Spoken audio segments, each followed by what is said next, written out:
Édition de l'information, le rendez-vous du 20h s'achève. Nous vous disons merci de nous avoir suivis. Restez sur les programmes de Equinox Télévision. Mais d'abord, la deuxième partie de Equinox Soir avec Serge Alain Retour. Serge Alain, bonsoir. Bonsoir Pierre Lavadiomban. 11 ans sans payer son loyer. Victime de filouterie depuis 11 ans, Françoise Georgette Mbango réclame, comme vous l'avez vu dans ce journal, elle réclame 30 millions de francs CFA d'arriérés de loyer. Malgré une décision de justice, le locataire refuse de libérer les lieux et de s'acquitter des frais de loyer réclamés, évoquant une collaboration avec le frère de la victime qui réside à l'étranger. Voilà, madame, monsieur, c'est dans l'essentiel Equinox Soir, deuxième partie. Bonne soirée à vous, Pierre. Bonne soirée à vous, Serge Alain Retour. Bon week-end à vous également. Bon week-end à vous et à vos panélistes. Voilà, madame, monsieur, rendez-vous lundi. 20h. Dans un instant, dans la suite, Equinox Soir en compagnie de nos invités Emmanuel Moué, Aaron Begeni-Abek, Jean-Baptiste Melingui et Maître Joseph-Claude Biliga. Maître Joseph-Claude Biliga, on va avoir votre avis sur cette affaire. Une affaire de famille, il faut le reconnaître, parce que la victime dit qu'elle collabore plutôt avec le frère de l'autre. Elle reverse l'argent à son frère qui réside à l'étranger. Elle réclame 11 ans de loyer impayé, malgré une décision de justice. Ah ouais, moi je pense qu'il faut être prudent dans ce genre de choses pour ne pas s'aventurer n'ayant entendu qu'un seul son de cloche. Et même lorsqu'on suit, on nous dit que le frère de cette dame perçoit de l'argent. Donc moi je pense que la vérité n'est pas forcément ce que la dame est en train de nous dire là. S'il y a des décisions de justice, ça veut dire qu'il y a eu sans doute des voies de recours. On nous a parlé de la Cour suprême. Et il faut noter également qu'avec le nouveau code, avec le code pénal aujourd'hui, l'infraction des filouteries de loyer est pénale, devient pénale. C'est pas comme avant où lorsque vous ne payez pas le loyer, c'était civil, c'est pénal aujourd'hui. Donc elle a la possibilité, si elle pense qu'elle est dans son droit, de saisir le juge pénal pour filouterie de loyer. Je pense qu'au lieu de venir à la télévision, venir donner une version de fait qui pour moi n'est pas forcément la. Et ça me rapproche, cette histoire nous rappelle un peu l'autre élément, l'autre histoire également de Tchang. Moi quand j'ai suivi ça, j'ai dit non. Il est vrai qu'il est arrivé que par un dysfonctionnement au niveau du greffe, des tribunaux, généralement, qu'un dossier se perde ou bien qu'on n'ait pas la possibilité et que quelqu'un reste en prison un peu plus longtemps. Quand moi j'étais président de la commission des droits de l'homme du barreau, on avait mis en place une sous-commission qui avait pour but d'aller dans les prisons tout nouveau littoral, voir des dossiers qui étaient des personnes qui avaient été détenues. Effectivement, on avait trouvé un monsieur qui était dans une prison, je crois, de Yabassi, qui a fait 17 ans de prison, et que dont le dossier n'avait pas été retrouvé, mais on a pu reconstituer, parce qu'il ne faut pas qu'on vous dise que, si par exemple, comme dernièrement, il y a eu à Bafossa, à Fumban, il n'y a pas très longtemps, je crois, Fumbot, il y a eu un incendie au niveau du tribunal, si les dossiers sont brûlés là-bas, ne pensez pas qu'on va pouvoir pas les reconstituer. Il y a toujours un moyen de les reconstituer, à travers les avocats, à travers le parquet, à travers le commissariat, je veux dire, où des enquêtes ont pu avoir lieu, on peut reconstituer le dossier. Donc lorsque moi je suis l'histoire de ce monsieur de Tchang, je disais, il y a quelque chose qui n'est... Oui, je disais antérieurement qu'il y a quelque chose qui n'est pas vrai, et je suis content que tous ceux qui ont fait écho précipitamment, fait écho pour ce monsieur, ce soir avisé. Moi j'ai vu mon ami Charles Ducam qui a écrit pour dire qu'il s'excuse. Il avait parlé sur la télévision et qu'il s'est rendu compte qu'effectivement le monsieur avait été condamné pour vol aggravé. Il faut noter qu'à l'époque, les décisions étaient, je veux dire, la justice était très sévère, les décisions étaient très sévères. Nous racontions une histoire de ce qu'on appelait le vol aggravé. Je vous donne un exemple banal. Si vous entrez dans une maison avec une fausse clé, c'est le vol aggravé. C'est ce que le président avait décidé. Même si on vous attrape en train de voler une bouteille, c'est la peine de mort. C'est pour que vous comprenez. Mais donc, à l'époque même, des magistrats et des avocats avaient des problèmes. Il fallait ce qu'on appelle en droit correctionnaliser l'infraction. Amener le gars à dire que non, mais la clé et la porte étaient ouvertes, par exemple, que j'ai pas utilisé de fausse clé. Parce que quand si la porte n'est pas ouverte, était ouverte, c'est un vol simple, 2 ans de prison. Mais si vous avez forcé. Si vous forcez, ou bien si vous faites l'escalade, c'est un vol aggravé. Et c'est la peine de mort. C'est-à-dire, donc il faut comprendre que lorsque les gens présentent des faits, il faut toujours être très prudent, ne pas prendre ces faits comme étant... Je me permets également à Aaron Beguenia de réagir sur ces deux faits. Il y a filouterie de loyer, entre guillemets, et les 41 années de prison aussi par Fabien Tafak. Oui, merci, parce que c'est quand même très grave de penser que un citoyen dans un pays où il y a respect des droits de l'homme, même du prisonnier, qu'on fasse une quarantaine d'années, qu'on ne trouve pas le dossier, que le régisseur de prison ne soit pas gêné, etc., etc. De toutes les façons, la vérité a fini par jaillir, et il était donc de bon temps que même le président de la République, le suivant comme ça, interroge au ministre de la Justice pour qu'une enquête soit faite et que la vérité surgisse comme elle a surgi. Pour le problème de loyer, je crois qu'il y a un adage, maître ne me mentirait pas, qui paye mal, paye deux fois. Bon, si celle qui loue a payé à celui qui ne... à celui qui ne doit... Il y a quelqu'un qui est légalement chargé de suivre cela. Et normalement, elle devait être au courant.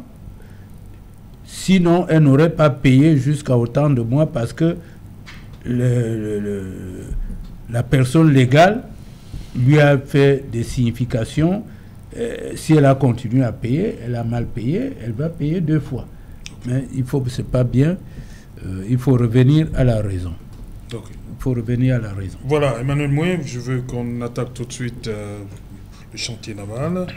Parmi les points que vous avez présentés à votre management, il y a le problème, les retraités, ceux qui ont travaillé là-bas, qui sont aujourd'hui à la retraite, ne sont pas accompagnés. Je préfère utiliser le terme. Comme cela se doit, comme c'est prévu. Oui, Serge, excusez, avant de répondre à cette question, je voulais faire une précision. Bon, tout à l'heure, j'ai parlé de la sortie de crise pour manifester la bonne volonté des employés.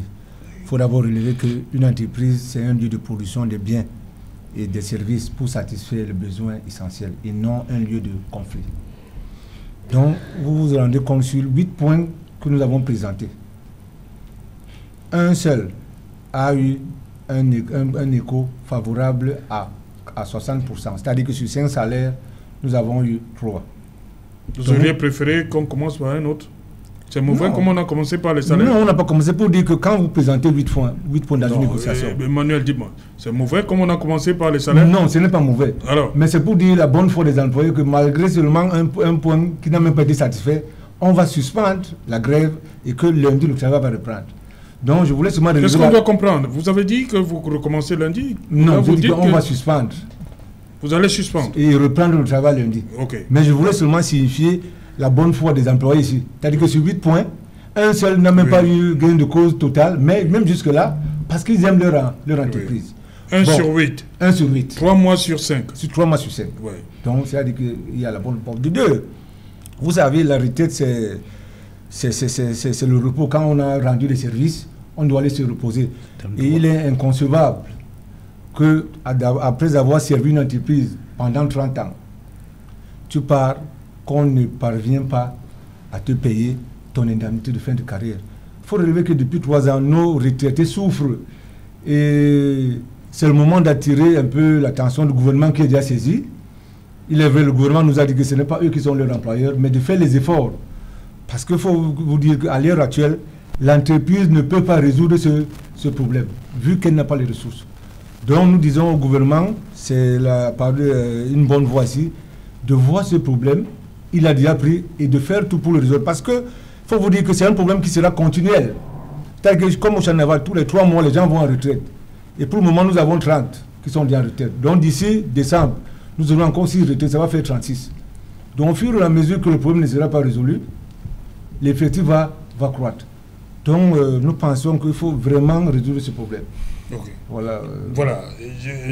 Jean-Baptiste Melingui, vous êtes, je vais dire comme ça, vous êtes nostalgique du tandem Zacchaeus Fondindam Bikoro. Pourquoi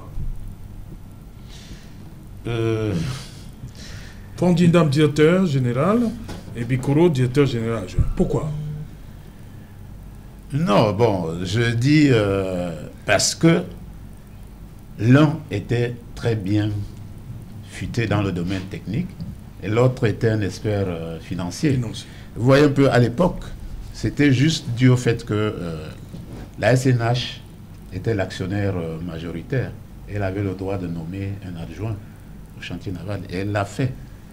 Et nous pensions que s'il faut renouveler ce genre d'expérience, c'est ce qu'il faut faire. Parce que lorsque nous disons que c'est un couple qui a produit un certain nombre de résultats, ça il faut le reconnaître. Mais vous voyez que lorsque le premier est en difficulté, est parti, le deuxième a joué le rôle de directeur général par intérim. Et je peux vous garantir que pendant sa période, il a réglé pas mal de problèmes, notamment une partie des problèmes de nos amis qu'on appelait les temporaires. Il a payé une partie. Il a même embauché certains, régularisé la situation de certains temporaires.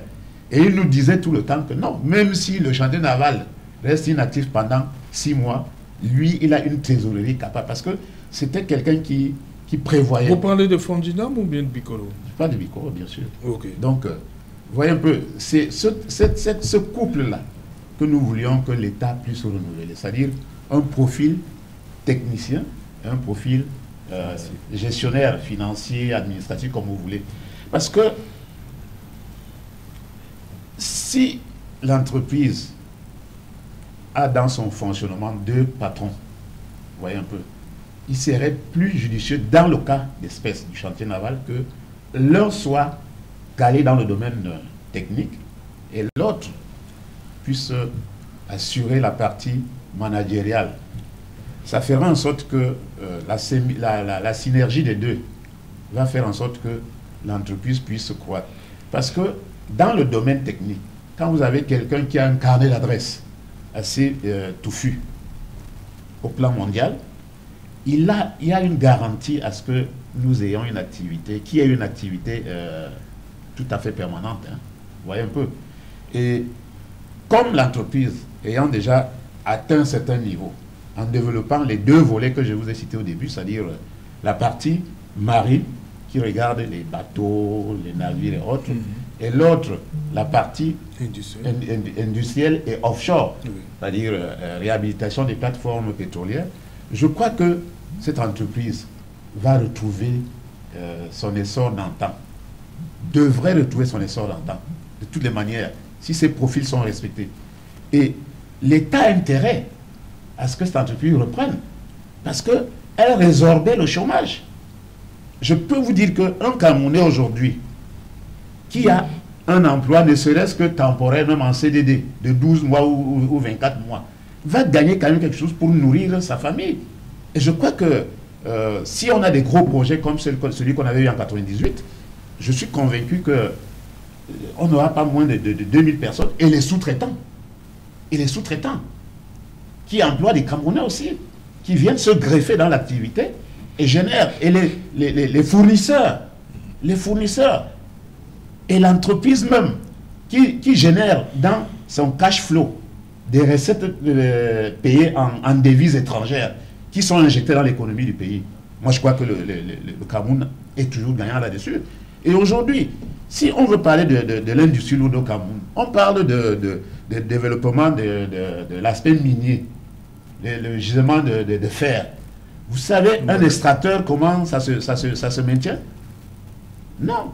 Or, le chantier naval avait déjà cette expertise. Et aujourd'hui, il n'y a que le chantier naval qui peut faire un certain nombre d'activités, même localement. Je vous ai dit tout à l'heure que la seule chose qu'il y a à refaire au chantier naval actuellement, même si on réhabilite, c'est-à-dire en dotant le chantier naval des équipements comme les docks, un nouveau dock, hein, des grues, et toute la logistique nécessaire, il faudra des managers à la tête qui comprennent quelle est l'activité de l'entreprise. Parce que Si vous ne comprenez pas comment fonctionne cette activité, vous n'allez pas arriver. Vous n'allez pas arriver. Et je vous dis, il faut un outil commercial très très important qui va écumer le monde, faire des prospections dans tout le monde entier, nouer des partenariats. Le Cameroun est une grande destination, hein. C'est une grande destination dans ce domaine. Avec l'essor que va créer le port de Kribi. C'est encore un autre pôle industriel de grande envergure qui est généré là-bas. Okay. Donc, vous voyez un peu, Limbe est déjà là, oui, pour les grandes plateformes pétrolières, qui l'État avait cautionné, avait pris de l'argent au niveau de la Banque africaine de développement pour investir là-bas. La première phase est terminée. Si vous allez à Limbe, vous allez voir une brise-lame de 1,8 km qui entre au fond de la mer pour permettre à ce que les grandes plateformes puissent venir stacker sur place et puissent même en attente même de réhabilitation, de maintenance, le stackage là génère de l'argent à l'entreprise. Donc, il faudrait que l'État, s'il sent que au lieu de faire souffrir les citoyens comme ils souffrent comme ça, là, moi je pense qu'il y a des solutions, comme a dit le camarade Beguini tout à l'heure. Ça veut dire que quand vous voyez que ça ne va pas, c'est mieux de fermer et de payer les gens au lieu de les faire souffrir. C'est mieux. Et redémarrer. On a eu des entreprises comme ça au Cameroun qui sont morts et sont... voilà, Camer par exemple. Il y en a de nouveau Camerco. Et ça se porte bien. Mais ça devrait se porter bien. Ah, ça devrait. Oui. Ok, merci. Voilà. Aaron Beguini il a parlé d'un tandem, voilà, quelqu'un qui est du domaine et quelqu'un qui vient du côté de la finance. Oui. Pour vous, c'est la solution, la panacée il faut faire réveiller le chantier naval. Il faut faire un mariage personne-activité. Dans un autre domaine, on dit mariage personne-projet. Dans la personne, qu'est-ce qu'il sait faire? A-t-il un know-how dans le domaine? Oui. C'est ce know-how qui est un facteur clé qui aimante, qui rassure les potentiels clients et qui viennent. Ensuite, à l'intérieur de la maison, je ne le dirai pas assez, il faut maîtriser les coûts. Il y a les coûts administratifs, il y a les coûts qui sont liés à l'activité d'exploitation, les charges variables. Plus vous avez les activités, plus les dépenses s'élèvent. Les charges de structure, il faut avoir la maîtrise. C'est le contrôle de gestion qui est opérationnel, qui surveille ce couple et attire l'attention du directeur général là-dessus. Par ailleurs, lorsque l'entreprise à la fin d'année a un passif exigible qui est dans les documents, lorsqu'on fait un plan d'activité pour l'année suivante, il faut prévoir comment résorber ce passif. Et il est prévu que, en interne, on fait l'effort de restreindre les dépenses oisives qui n'ont pas de valeur ajoutée. En externe, comment développer le chiffre d'affaires pour résorber, équilibrer cela. Donc, il ne faut pas dormir. Et je me demande comment le conseil d'administration, qui valide le plan d'activité pour l'année qui va commencer, ne voit pas, ne contrôle pas trimestriellement comment évolue l'entreprise. Ça doit être contrôlé. Nous disons ceci. Toutes ces sociétés, la CNPS et l'État, il est prévu que quand la situation de l'entreprise ne va pas, les actionnaires mettent la main dans les poches pour couvrir le déficit et remettre la structure sur la trajectoire qui marche. Merci. Donc, il faut être vigilant. Il faut que lorsque mon frère est né, comme lui, Claude Niassa, il était encore très opérationnel. Je sais qu'il a été DG de la Camer, etc., etc. La théorie de rendement décroissant dit qu'à un certain moment donné, on ne peut plus avoir la même vigilance. Merci. Maître Joseph-Claude Biliga, vous êtes d'accord avec Jean-Baptiste Milingui? Il faut repartir à zéro. Il faut d'abord vous avez les portes. Vous avez répondu, vous l'avez dit. Non, moi je... Vous l'aviez dit Camer. On a vu un exemple Camer et après on a vu Camer. C'est pas la bonne solution. Je ne sais pas si Camer se porte mieux que Camer mais n'oubliez pas, maître, l'a été. Que le DICOUM a sorti Camerco du déficit. Il n'avait plus besoin de subventions. Mais nous, les Camerounais, on l'a fait partir. Merci. Et nous sommes retombés dans les déficits. Maître Joseph Claude. Je ne sais pas ce que M. Dikoum, DG de Camer, a fait. Si vous le savez, c'est tant mieux. Mais moi, je dis que toutes les solutions sont ouvertes. On a vu parfois la privatisation. Même comme parfois ça heurte notre orgueil, fierté nationale de voir les ferrons de notre économie être entre les mains des étrangers. Mais lorsqu'on a un moment donné, on a fait venir les Coréens, c'est parce qu'on se disait il faut qu'il y ait cette rentabilité pour que la société puisse être... Si le passage obligé, c'est que CNIC devienne CN, je ne sais pas, II, quoi, en dire, mais étant la même structure, dans les mêmes bâtiments, ça peut être une solution. Mais moi, je pense qu'il y a encore espoir. Je pense qu'il y a espoir que cela puisse...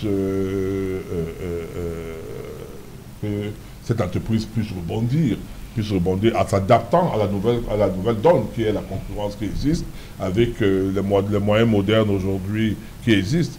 Tout à l'heure, on a parlé du yacht de Limbe, mais je tiens à indiquer que ce yacht a eu un problème au moment du projet, lorsqu'il a fallu faire ce yacht. Le PCA, M. Nyassa, et le DG coréen, le tout premier DG coréen, ne s'entendaient pas. Il y a eu un débat réel entre les deux et l'un estimait qu'il était plutôt nécessaire de faire peut-être en Afrique de l'Ouest que de ne pas faire de faire ce yacht de Limbe. Donc il y a toujours ces choix qui peuvent exister et qui peuvent être contestés par l'entreprise. Le débat qui est évoqué tout à l'heure dès l'entame de cette émission était celui des personnes, du profil des personnes qu'on met. L'idéal, c'est que lorsqu'il s'agit d'une entreprise comme celle-là, qu'on mette quelqu'un qui connaît, qui sait de quoi du domaine, il parle. Qui a du domaine. Mais on a vu beaucoup d'entreprises ici qui sont dirigées également par des personnes, des cadres, qui ne sont pas des domaines, mais qui font quand même des résultats. Parce qu'il faut quand même noter que c'est ça la force des cadres. Le cadre, il a 6 mois ou 3 mois pour s'adapter.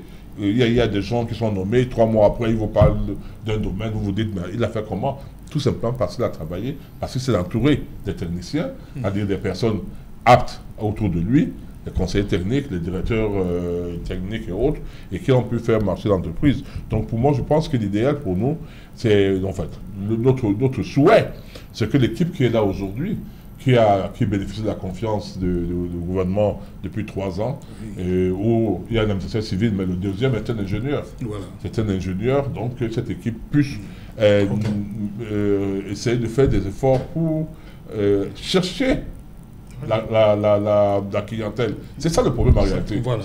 Si on peut avoir la clientèle... Ils disent que 3 mois, pas d'activité. Voilà, donc si on pas de clientèle. Si il y a la clientèle, je vous assure que la société va remonter et l'État même pourra réinjecter de l'argent dans cette entreprise. La confiance va naître et les nouveaux clients vont venir en se disant que maintenant il y a une certaine stabilité, il n'y a plus de grève. Et c'est pour cette raison que je l'ai dit tout à l'heure, je reviens dessus, et les employés, ils ont intérêt à maintenir cet outil de travail.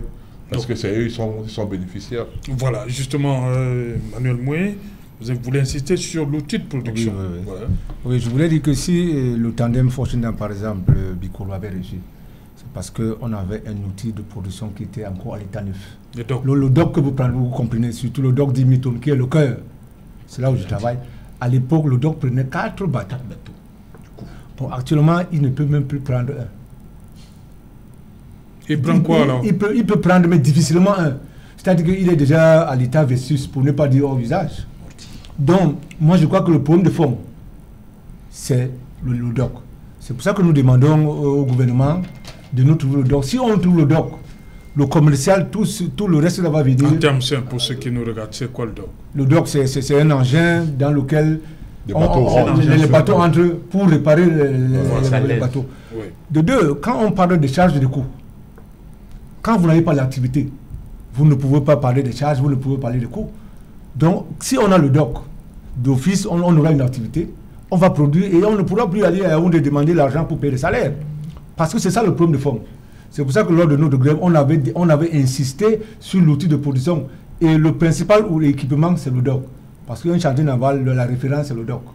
Et il nous faut un dock. Si on a un dock, je pense que le problème est résolu. Okay. Voilà, et sur la CNPS, bon, et la CNPS, oui, les actionnaires, bon, la CNPS, à l'époque, ils voulaient injecter de l'argent. Ils ont envoyé une dame, mais il y a eu des incompréhensions entre cette dame et la direction générale. Bon, elle est repartie. Bon, je ne peux pas vous dire. Elle est repartie. Je sais qu'il y a eu des incompréhensions, c'est tout. Hein. Elle est repartie à la CNPS. Voilà. Il y a un problème. Justement, il y a un problème de coût parce que le dock a une durée de vie. Il y a ce qu'on appelle l'amortissement que vous retenez quand vous déclarez le résultat. Il fallait donc prévoir le remplacement, le renouvellement, tout comme vous mettez les gens en retraite et vous recrutez. Il fallait le prévoir.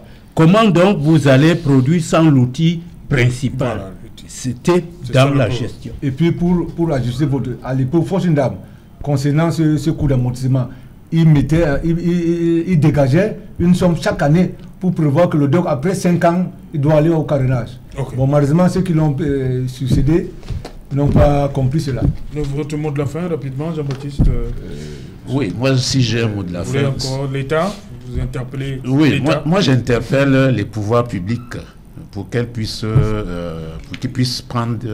mettre en œuvre le plan de restructuration qui a été étudié. Il y a un plan de restructuration, mais plus ça traîne, plus il n'aura plus le même coût. Parce qu'il vous parle du dock là. Ce dock en 2014 ou en 2016 avait un coût. Si aujourd'hui on veut aller encore acheter un autre dock, ça va continuer. Et vous voyez, la dette qui est de 19 milliards a déjà dépassé le capital de l'entreprise. Hein. Ah oui. Donc, vous voyez, c'est pour ça que je vous ai dit au début il faut mettre de gros moyens. Parce que un chantier naval, comme il le dit, c'est la logistique et l'expertise des employés. Merci, cher monsieur. Merci Jean-Baptiste. Merci Emmanuel. Merci à vous également, Aaron Begeni, d'être venu. Merci maître. Voilà, pour vos éclairages. Madame, messieurs, nous sommes donc arrivés au terme de ce numéro Equinox. On se retrouve lundi à partir de 19h. Bonsoir, le chantier naval et industriel du Cameroun.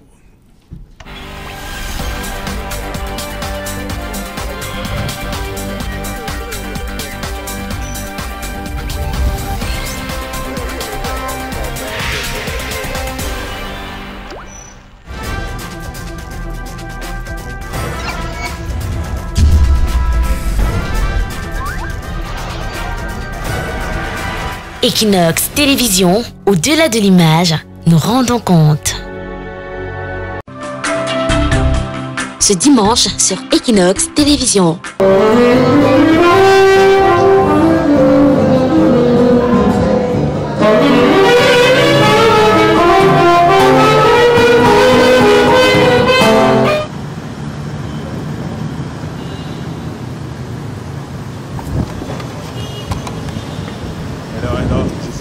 Je vous donne rendez-vous ce dimanche à 14h sur Equinox TV avec Esther Maël.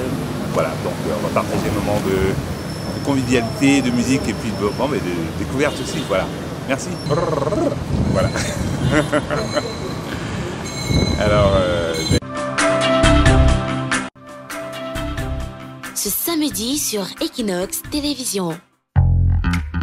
C'est sous un air de vacances que flottera la bulle sur Equinox Télévision ce samedi. Avec au programme les temps forts du concert de présentation de l'album Au Belle Essence de Nicole Obellet.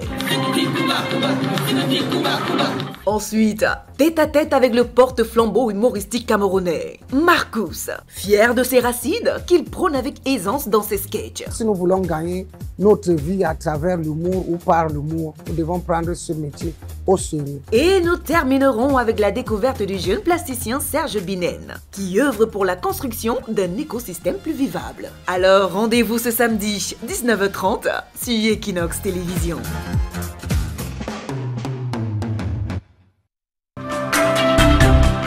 Samedi sur